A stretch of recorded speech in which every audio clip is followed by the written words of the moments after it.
आप कहते हैं कि मेरा धर्म बड़ा है, आपके अपने धर्म में आप अपने से छोटी जाति वाले को रौन देते हो। किसने बनाई है ये जातियाँ और क्यों है इस सदी में भी ये जातियाँ?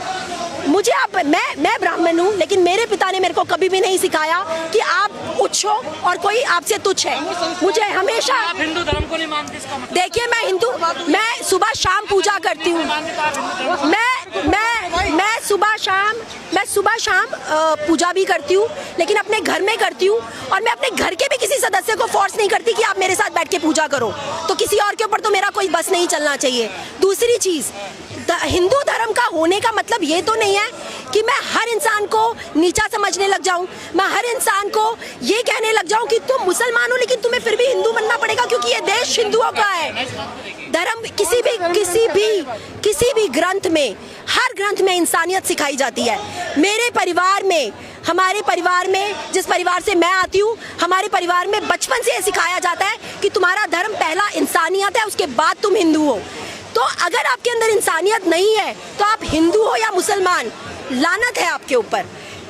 दूसरी चीज़, ये जो धर्म के नाम पर यहाँ पर सब कुछ कराया जा रहा है ना, ये सिर्फ और सिर्फ बीजेपी सरकार ही करा सकती है। जब वो पावर में आती है, आपको बताती है कि आप हिंदू हो, आप मुसलमान हो, आप सिख हो, आप क्रिश्चियन हो। इससे पहले तो कभी क्रिसमस पर जाकर तोड़फोड़ नहीं होती थी। जब कभी मुसलमानों का कोई त्योहार होता था, मस्जिद पर जाके झंडे नहीं लगते थे।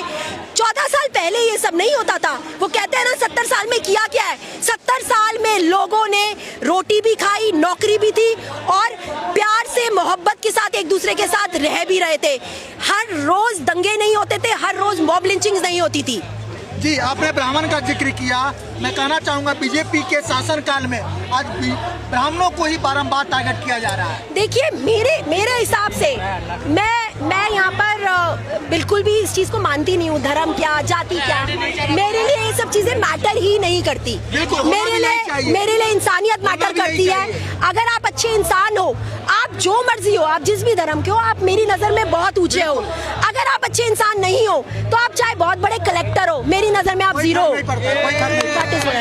जो चाहती है कि देश में सुसाइड होता रहे, जो चाहती है कि पेपर लीक होता रहे, जो चाहती है कि आपके हमारे घरों से जो स्टूडेंट्स पढ़ने आते हैं, हमारा भविष्य नीलाम होता रहे, कि आपने जातियों में